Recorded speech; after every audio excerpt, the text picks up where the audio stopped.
Friends, welcome to NS classes. My name is Neetu. आप सबको पता है कि हम 2018 का previous year question paper discuss कर रहे हैं और इसका जो है हम एक पार्ट डिस्कस कर चुके हैं। पार्ट 1 में जो है हमने टोटल 15 क्वेश्चन देखे थे। भाई आप लोगों ने कर लिए होंगे, डाउट हो तो आप बिल्कुल पूछ सकते हो। आज पार्ट 2 हम डिस्कस करेंगे जिसके अंदर हम 106 से अपने क्वेश्चन को कंटिन्यू करेंगे। ठीक है, तो चलिए अपने क्वेश्चंस को स्टार्ट करते हैं। सबसे पहले बोल रहा है कि choose invalid statement in context of software testing. देखो, अगर किसी की पहली क्लास है और कोई बच्चा इन क्वेश्चंस की पीडीएफ चाहता है तो वो टेलीग्राम ग्रुप को ज्वाइन कर ले और वहाँ पे जो है प्रीवियस ईयर पेपर की पीडीएफ ले सकता है। ठीक है, हाँ जी। क्वेश्चन देखो, अब बोल रहा है इनवैलिड बताना है आपको स्टेटमेंट सॉफ्टवेयर टेस्टिंग के। देखो, सॉफ्टवेयर टेस्टिंग का जो क्वेश्चन था वो 2019 में भी आया था और 2018 के अंदर भी आया हुआ है। तो अब बोल रहा है कि इसमें से ऐसी कौन सी स्टेटमेंट है जो वो इनवैलिड है। अब देखो, आप सबको पता है कि जो हमारी टेस्टिंग है वो कौन कौन सी होती है। भाई, एक होती है आपकी यूनिट टेस्टिंग। देखो, सबसे पहले आप यूनिट टेस्टिंग करते हो। क्या करते हो? यूनिट का मतलब होता है कि आपने एक बड़ी चीज़ को छोटे छोटे पार्ट्स में डिवाइड कर दिया, छोटे छोटे मॉड्यूल्स के अंदर डिवाइड कर दिया और फिर जो है आप उसको एक अलग अलग तरीके से आप उसकी टेस्टिंग करवा रहे हो। ठीक है, यूनिट में करने के बाद फिर आप उसको क्या कर देते हो? इंटीग्रेट कर देते हो।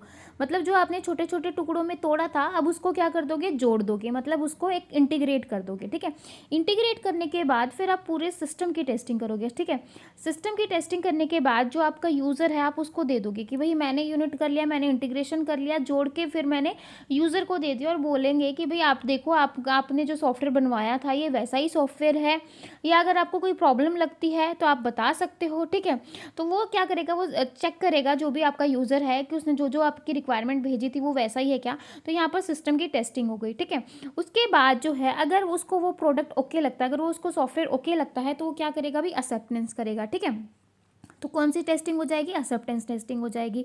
और लास्ट में हम क्या कर देंगे? रिलीज। लास्ट में हम क्या कर देंगे भाई? रिलीज़ करवा देंगे। पहले मैंने यूनिट किया, मतलब छोटे छोटे पार्ट्स में मैं कोई सॉफ्टवेयर बना रही हूँ। सॉफ्टवेयर बनाने के बाद मैंने उसको छोटे छोटे में देखा कि भाई एक अलग अलग, जो कहते हैं ना कि बड़ी चीज़ को करने से छोटे छोटे पार्ट्स में करते हैं तो जल्दी चीज़ें सॉल्व हो जाती हैं। ठीक है, तो आपने छोटे छोटे, जैसे चैप्टर, एक सब्जेक्ट में बहुत सारे सब्जेक्ट होते हैं तो छोटे छोटे पार्ट्स में डिवाइड होता है, ऐसे ही आपने एक सॉफ्टवेयर को यूनिट में डिवाइड किया, अलग अलग यूनिट को चेक किया, टेस्ट किया, फिर आपने उसको इंटीग्रेट करके चेक किया। फिर जो आपने सिस्टम बनाया है उसने फिर आपको देखा, आपने देखा उसको, फिर आपने यूज़र को दिखाया कि भाई आपने जो सॉफ्टवेयर बनाया था वो ऐसा ही था क्या, आप भी टेस्ट कर लो। ठीक है, क्योंकि कोई भी आप कहीं पर टीवी दे रहे हो, कहीं पर वॉशिंग मशीन दे रहे हो, तो वहाँ पर एक हर चीज़ पहले टेस्ट की जाती है, उसके बाद ही यूज़र जो है उसको एक्सेप्ट करेगा। ठीक है, एक्सेप्ट किया, फिर लास्ट में हमने उसको क्या कर देंगे? रिलीज़ कर देंगे भी। ठीक है, मेरी तरफ से ये प्रोडक्ट गया। ठीक है, तो वही चीज़ें हो गई। क्लियर है? अब देख लो 4 ऑप्शन में कि कौन सी वैलिड होगा, कौन सा वैलिड नहीं होगा। बोल रहा है कि system testing usually done by development team. जो सिस्टम टेस्टिंग है वो यूजुअली डन की जाती है डेवलपमेंट टीम की तरफ से, तो बिल्कुल सही है। सिस्टम टेस्टिंग जो है डेवलपमेंट टीम ही जो है आपकी मोस्टली डन करती है। ठीक है, अब देखो बी बोल रहा है अल्फा टेस्टिंग जो होती है वो टाइप होती है यूज़र टेस्टिंग की। तो अल्फा टेस्टिंग जो होती है वो बोल रहा है यूज़र टेस्टिंग की टाइप होती है, तो लेकिन अल्फा जो होता है वो आपका कहाँ पर होता है भाई? एक्सेप्टेंस में। देखो, यूज़र टेस्टिंग तो आपने कहीं पर भी नहीं देखा, मैंने जितनी भी आपको टेस्टिंग बताई कहीं पर यूज़र टेस्टिंग था नहीं था। तो देखो वैसे ही ये तो गलत हो जाएगा और आपको पता है कि कौन कौन सी टेस्टिंग है। और फिर एक चीज़ और बता, जो अल्फा टेस्टिंग है वो आपकी कौन सी टेस्टिंग होती है भाई? एक्सेप्टेंस होती है। कौन सी होती है? एक्सेप्टेंस टेस्टिंग होती है। ठीक है, अब देखो release testing is usually in black box testing. जो रिलीज टेस्टिंग होती है वो यूजुअली कौन सी होती है भाई? ब्लैक बॉक्स टेस्टिंग होती है। देखो, अब आप किसी को कोई सॉफ्टवेयर दे रहे हो, ठीक है, तो आप उसको ये थोड़ी ना बताओगे कि मैंने इसके अंदर इंटरनली इतना काम किया है। देखो, ब्लैक बॉक्स टेस्टिंग क्या कहते हैं? ये आपकी इनपुट है आप इसके ऊपर जो भी काम करते हो, जो भी आपने इसके अंदर अंदर जो भी काम किया है वो यूज़र से क्या रहता है? हाइड रहता है।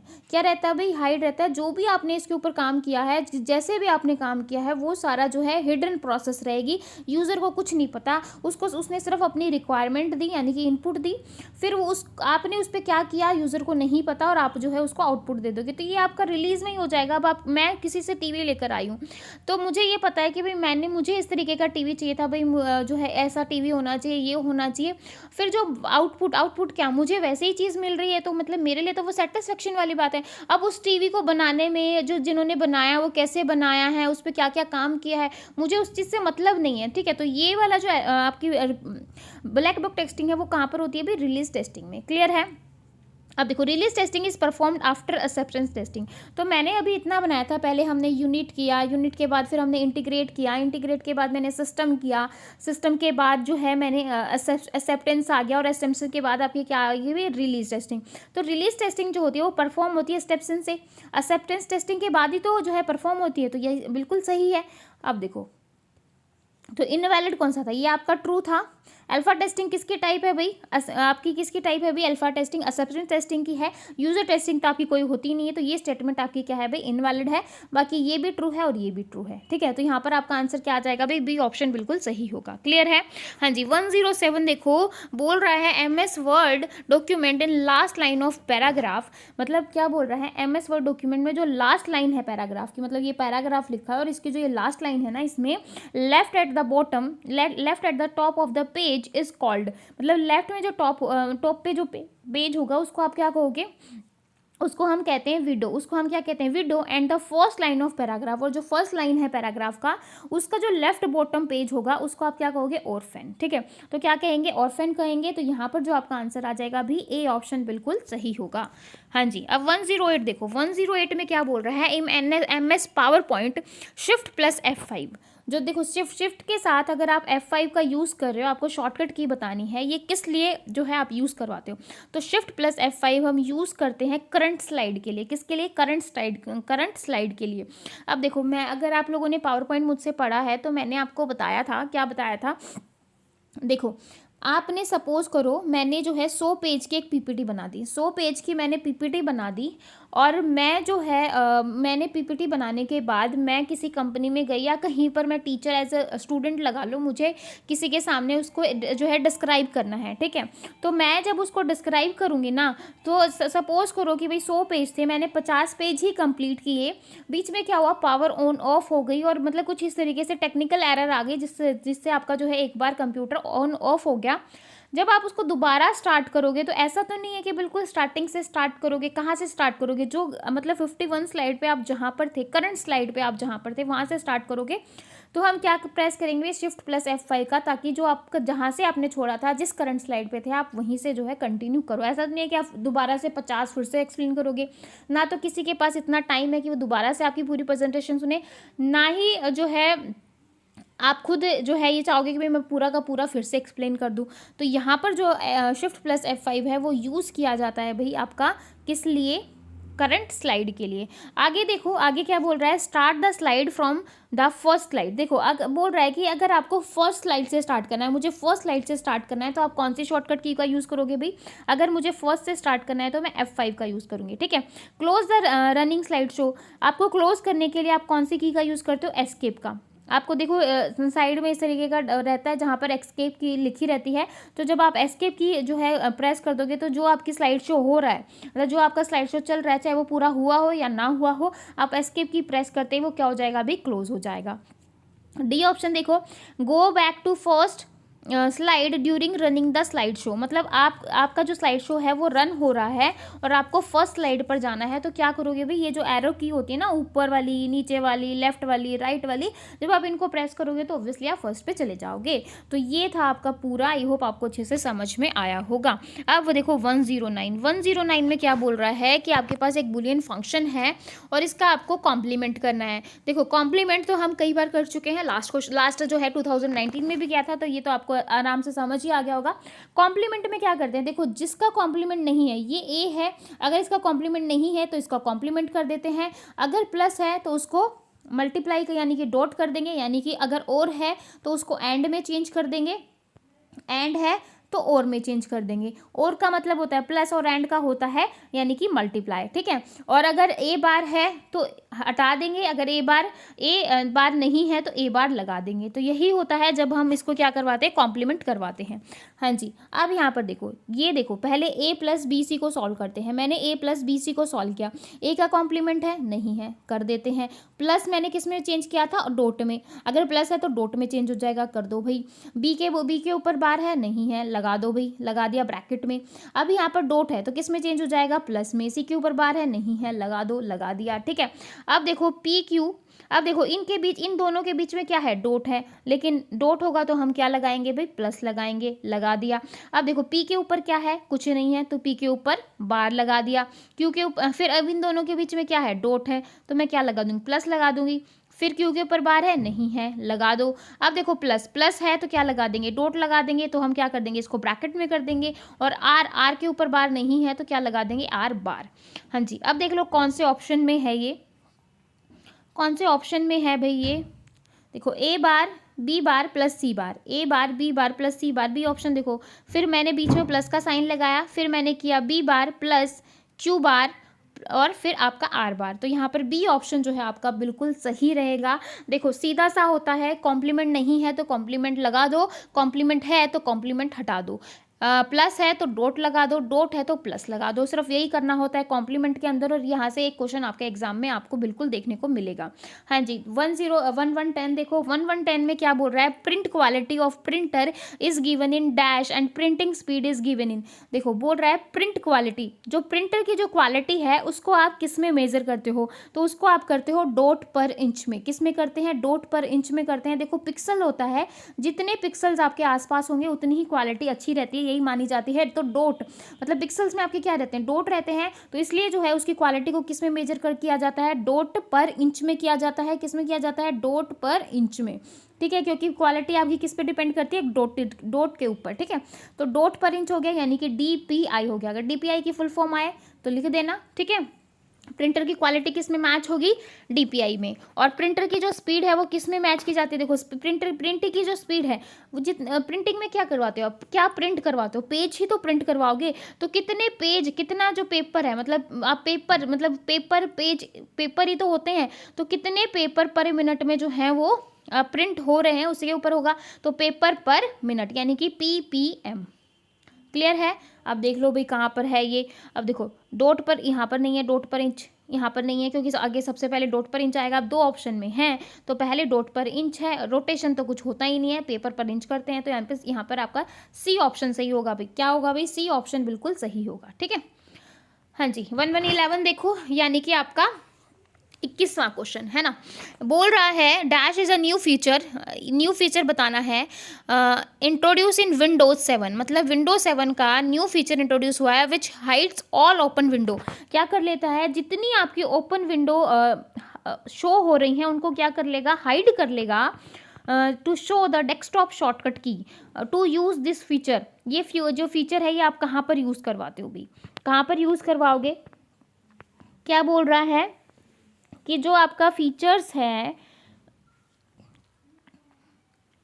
ऐसा फीचर बताना है जो कि 2007 में जो है इंट्रोड्यूस हुआ था, और ये क्या करता है, जितनी भी आपकी ओपन विंडो है to show the desktop shortcut key, उनको क्या करेगा, हाइड कर लेगा। To use the feature dash, तो क्या हो जाएगा, इसका आंसर होगा भाई आपका एरो की। जो होता है एक ऐसा न्यू फीचर है इंट्रोड्यूस, जो क्या कर रहा है, उसको हाइड कर लेता है। इसका जो होगा shift plus tab plus space bar, ठीक है।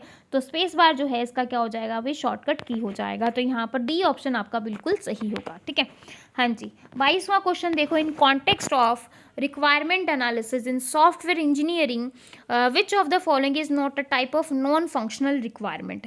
बोल रहा है कि नॉन फंक्शनल रिक्वायरमेंट की कौन सी टाइप नहीं है। देखो नॉन फंक्शनल रिक्वायरमेंट की जो टाइप होती है वो प्रोडक्ट रिक्वायरमेंट भी होती है, ऑर्गेनाइजेशनल भी होती है, एक्सटर्नल भी होती है, लेकिन अम्ब्रेला रिक्वायरमेंट नहीं होती। तो यहाँ पर नोट ही पूछा है, तो यहाँ पर डी ऑप्शन आपका बिल्कुल सही होगा। हाँ जी, 113 क्वेश्चन देखो भाई, ये वाला क्वेश्चन जो है आपके नेट गेट है, और मतलब इनमें मोस्टली आता ही आता है, और इस क्वेश्चन को अच्छे से कर लेना। ये आपके डिस्क शेड्यूलिंग एल्गोरिथम होते हैं। डिस्क शेड्यूलिंग एल्गोरिथम आपका क्या होता है भाई, फर्स्ट कम फर्स्ट सर्व होता है, ठीक है। एक आपका short seek remaining time first होगा, एक सेकेंड भाई, हाँ जी, एक होता है फर्स्ट कम फर्स्ट सर्व, एक होगा आपका शॉर्टेस्ट सीक टाइम फर्स्ट, ठीक है, और होता है आपका स्कैन होता है, एक होता है सी स्कैन, एक होता है लुक, और एक होता है सी लुक, ठीक है। तो ये आपके सारे डिस्क शेड्यूलिंग एल्गोरिथम हैं। मोस्टली आपका FSC आता है, ठीक है, और या फिर शॉर्टेस्ट वाला भी पूछ लेता है। तो देखो यहाँ पर बोल रहा है कि आपके पास जो है सिलेंडर है, ठीक है, सिलेंडर है, और जिसका ऑर्डर दिया है ये, तो ऑर्डर हो गया आपका, देखो ऑर्डर लिख लो, ऑर्डर हो गया आपका 10, एक सेकेंड भाई, 10, 22, 20, 2, 40,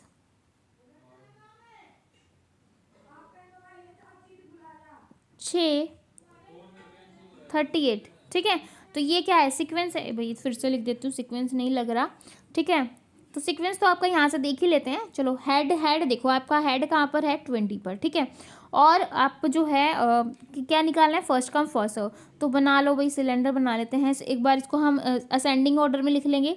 तो 2 है, 6 है, 10 है, 20 है, 22 है, 38 है और 40 है, ये है। ठीक है, अब देखो आपका हेड कहाँ पर है भाई, 20 पे। अब सीक्वेंस क्या था आपका, सबसे पहले था आपका 10 था, तो सबसे पहले हम कहाँ पर जाएंगे, 10 पे जाएंगे, चले जाते हैं, चले गए।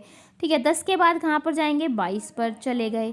22 के बाद कहाँ पर जा रहे हैं, 20 पर, चले गए। 20 के बाद कहाँ पर जा रहे हैं भाई, 2 पर, चले गए। ठीक है, 2 के बाद कहाँ पर जा रहे हैं, 40 पर, चले गए। ठीक है, 40 पे जाने के बाद कहाँ पर जा रहे हैं, 6 पर।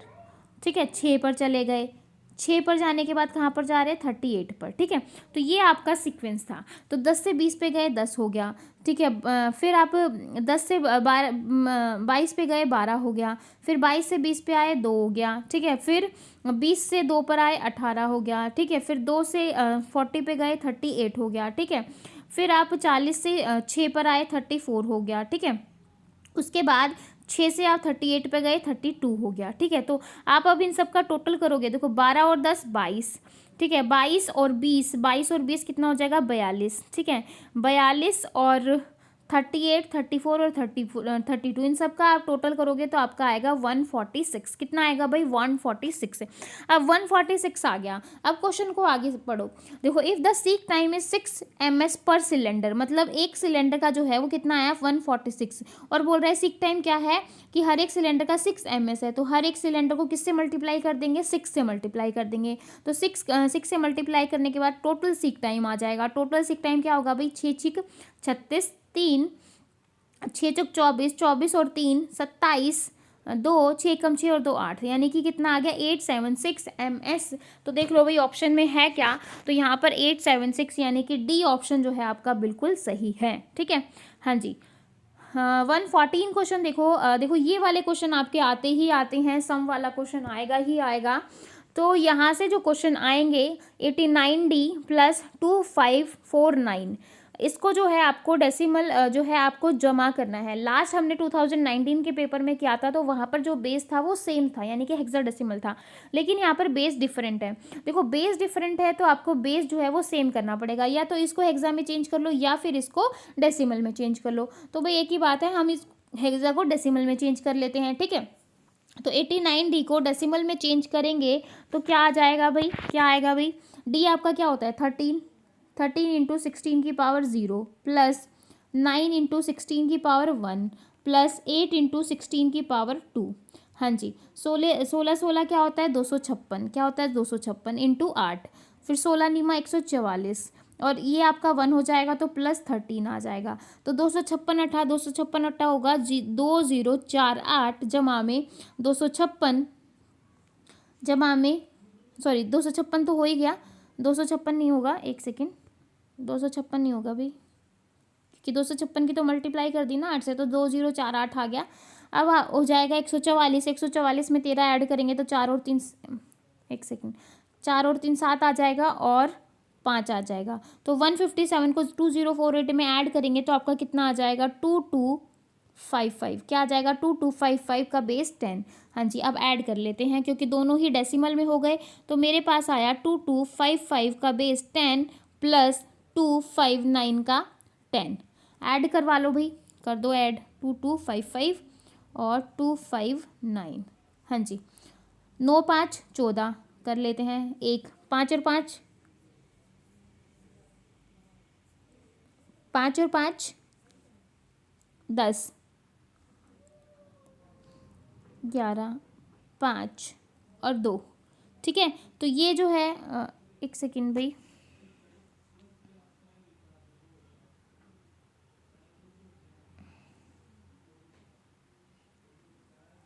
एक सेकेंड भाई, 2549 था,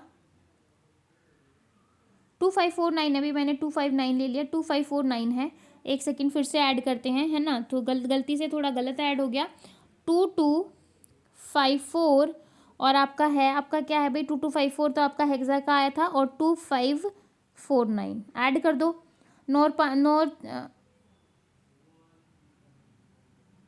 हाँ जी ऐड करो। 9 और 5 14, 1 5 और 4 1,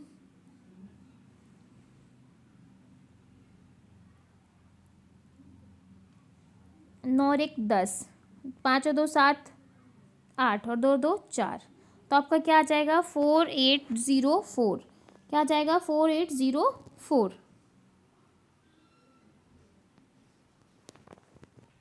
हेलो, ये जो क्वेश्चन है ये मैंने अभी चेक किया है, ठीक है।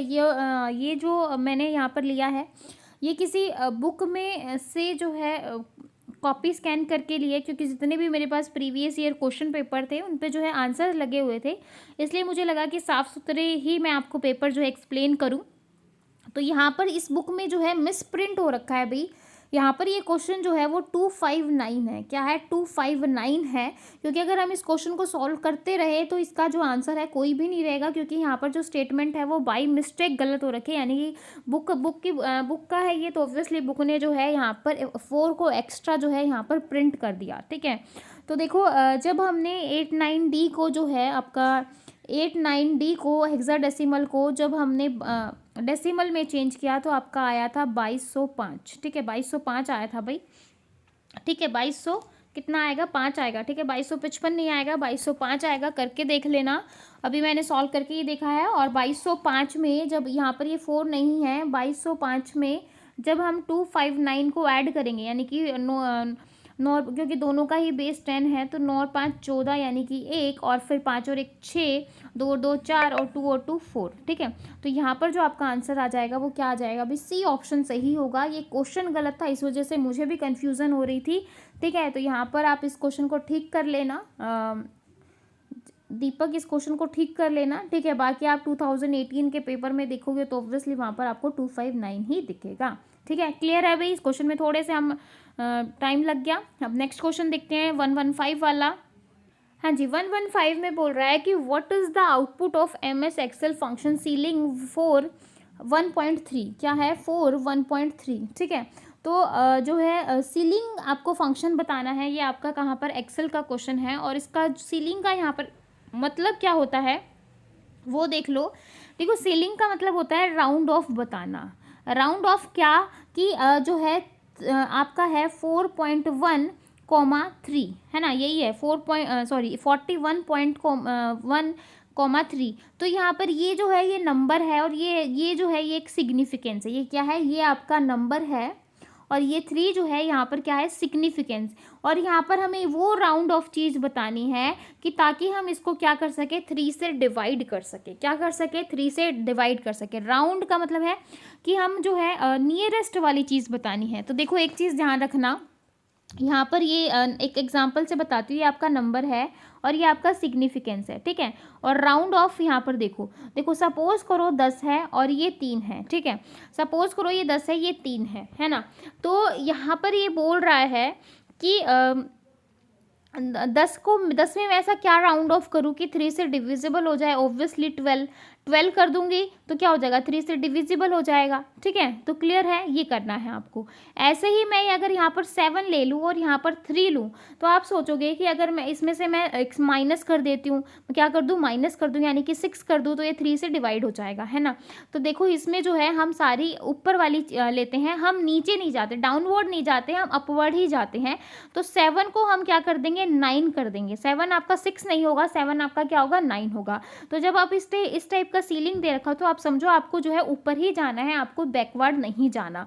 तो अब यहाँ पर देखो 41.1 में मैं ऐसा क्या राउंड ऑफ करूँ कि ये 3 से डिवाइड हो जाए। तो क्या हो सकता है 42 हो सकता है, 43 हो सकता है, 44 हो सकता है, ऐसे ही तो हो सकता है। मैंने कहा कि हम ऊपर जाएंगे, हम नीचे वाली साइड ही जाएंगे। तो 42 को डिवाइड करके देखो 3 एकम 3 और 3 चौके 12, तो बिल्कुल 42 आपका डिविजिबल है। तो यहाँ पर आपका आंसर क्या आ जाएगा अभी 42 आ जाएगा। तो डी ऑप्शन आपका बिल्कुल सही होगा, ठीक है।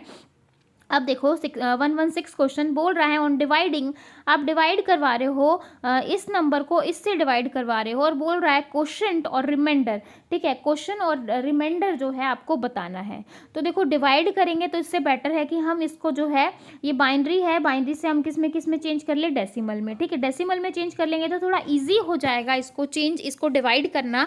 तो भैया कर लेते हैं। ठीक है, अब देखो 101 011 101 011, तो क्या आ जाएगा 2 की पावर 0, 2 की पावर 1, 2 की पावर 2, 2 की पावर 3, 2 की पावर 4 और 2 की पावर 5।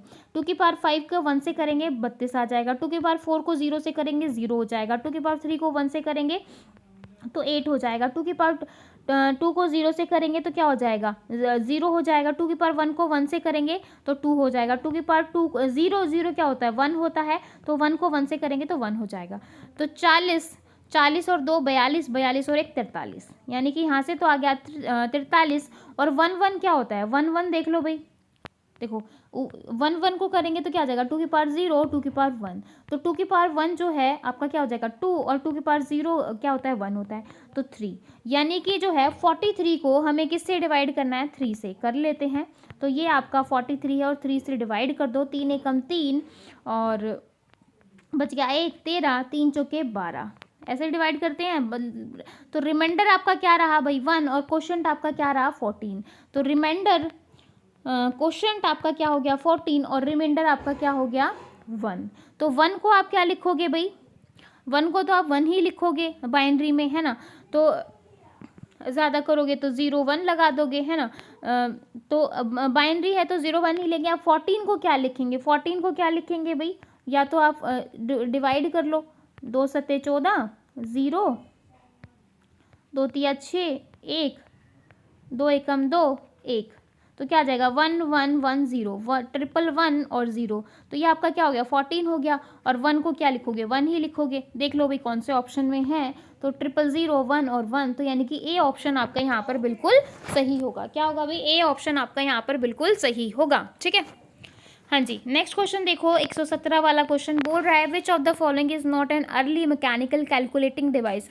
इसमें से ऐसा कौन सा है जो अर्ली मैकेनिकल कैलकुलेटिंग डिवाइस नहीं है। ठीक है, तो देखो सबसे पहले जो आपका सबसे पहला कंप्यूटर, सबसे पहला जो मैकेनिकल कैलकुलेटिंग या फिर सबसे पहले जो आप बोलो कि कंप्यूटर की स्टार्टिंग ही कहाँ से हुई थी, तो भाई अबेकस से हुई थी। कहाँ से हुई थी, अबेकस से। कहाँ से हुई थी, अबेकस से। ठीक है, तो ये तो अबेकस जो था वो आपका ईसा मसीह के जन्म से भी पहले का है। ठीक है, और किसने किया था, चाइना ने इसको बनाया था। और नॉर्मल जो है मैथमेटिकल कैलकुलेशन के लिए ही यूज़ किया जाता है। आजकल बच्चे खेलते हैं, इस तरीके से रिंग होती है, यहाँ पर इस तरीके से होता है, मैथ्स की कैलकुलेशन करवाते हैं, इतनी इतनी रिंग है। ठीक है, ये आपका एबेकस होता है। तो सबसे पहला या सबसे पहला ही था ये जो भी था, तो फर्स्ट जो है आपका मैकेनिकल कैलकुलेटिंग डिवाइस क्या हो गया भाई, एबेकस। उसके बाद आपका नेपियर बोन आया, फिर स्लाइड रूल आया, अगर आप लोगों ने पढ़ा है तो। लेकिन डिफरेंशियल कैलकुलेशन जो है वो हम मैथमेटिक में करते हैं, मैथमेटिकल में करते हैं ना डिफरेंशियल ये वो। तो यहाँ पर डी जो है वो आपका मैकेनिकल कैलकुलेटिंग डिवाइस नहीं है। बाकी अबेकस है, नेपियर बोन है, स्लाइड रूल है, और अबेकस जो है वो आपके सबसे पहला है, जो कि कहाँ पर बना था भाई, चाइना में। ठीक है, क्लियर है। 118 देख लो भाई, इन MS word document foot node can be inserted using. जो फुट नोड है वो इंसर्ट किए जाते हैं, शॉर्टकट की बतानी है। देखो भाई alt plus N plus enter, alt plus control plus F, shift plus space plus F और shift plus I plus N. ठीक है, तो हम जो इसकी जो शॉर्टकट की होगी वो होगी बी, ऑल्ट के साथ कंट्रोल प्लस एफ दबाएंगे, मतलब control plus alt plus F. तो यहाँ पर बी ऑप्शन आपका बिल्कुल सही रहेगा। हाँ जी। 119 क्वेश्चन देखो भी क्या बोल रहा है, it is required to refresh after a certain time interval. बोल रहा है कि किसको जो है ज़रूरत पड़ती है कि एक सर्टेन टाइम इंटरवल के बाद रिफ्रेश करे, है ना। स्टैटिक रैम को, डायनामिक रैम को, मैग्नेटिक मेमोरी को या ऑप्टिकल मेमोरी को। तो देखो भाई रैम जो होती है, रैम आपकी होती है रैंडम एक्सेस मेमोरी। रैम की फुल फॉर्म क्या होगी, रैंडम एक्सेस मेमोरी। इसकी जो टाइप होती है, एक होती है स्टैटिक रैम और एक होती है डायनामिक रैम। ठीक है, स्टैटिक से आप समझ रहे होगे कि ये बिल्कुल स्टैटिक है, ये बिल्कुल कांस्टेंट है। स्टैटिक का मतलब क्या है, कांस्टेंट है, मतलब ये चेंज होती ही नहीं है। और डायनामिक क्या है, चेंजेबल है। तो मतलब कुछ टाइम पीरियड के बाद इसको रिफ्रेशमेंट की ज़रूरत होती है। नाम से ही समझ पा रहे होगे, स्टैटिक जो है वो कांस्टेंट है, डायनामिक क्या है, चेंजेबल है, और कुछ टाइम के बाद इसको जो है रिफ्रेशमेंट की ज़रूरत पड़ती है। क्या ज़रूरत पड़ती है भाई, रिफ्रेशमेंट की ज़रूरत पड़ती है। है ना। और इसके अंदर जो होता है, अगर देखो, अगर बात आए कि जो स्पीड है, जो आपका डायनामिक रैम होती है ना, उसकी जो कुछ डिसएडवांटेज हैं वो भी डिस्कस कर लेते हैं। तो यहाँ पर रिफ्रेशमेंट की बात हो रही है तो बी ऑप्शन बिल्कुल सही होगा। लेकिन थोड़ा सा देख लेते हैं, जो डायनामिक रैम होती है उसकी जो स्पीड होती है वो स्लो होती है as compared to static RAM, ठीक है। और डायनामिक जो होती है वो बिजली की खपत भी ज़्यादा लेती है as compared to static RAM. तो ये थोड़ी इसकी डिसएडवांटेज हैं। और लेकिन यहाँ पर इसका आंसर क्या होगा भाई, बी। हाँ जी, हमारा आज का 30वां क्वेश्चन है, यानी कि 120वां क्वेश्चन है। बोल रहा है कि 2 बिट फुल एडर है, 2 बिट फुल एडर है, सर्किट है, जिसको डिज़ाइन किया गया है help of following 2 input logic gate, जिसमें आपके 2 एक्सोर गेट हैं, 2 नैंड गेट हैं और एक आपका है और गेट। तो आप इसको कैसे करोगे? हाँ जी, कैसे करोगे भाई? देखो, ये जो है आपका, आप फुल एडर बना लो। फुल एडर जो है आप बनाओगे, फुल एडर में क्या होती है, आपकी 3 इनपुट होती हैं, 2 आउटपुट होती हैं, ठीक है। और हाफ एडर में आपकी 2 इनपुट होंगी, 2 आउटपुट होंगी। तो ये आपका ए हो गया, ये आपका बी हो गया, ये आपका सी हो गया। आउटपुट क्या होगी, एक सम होगी और एक होगी कैरी, यही होता है ना।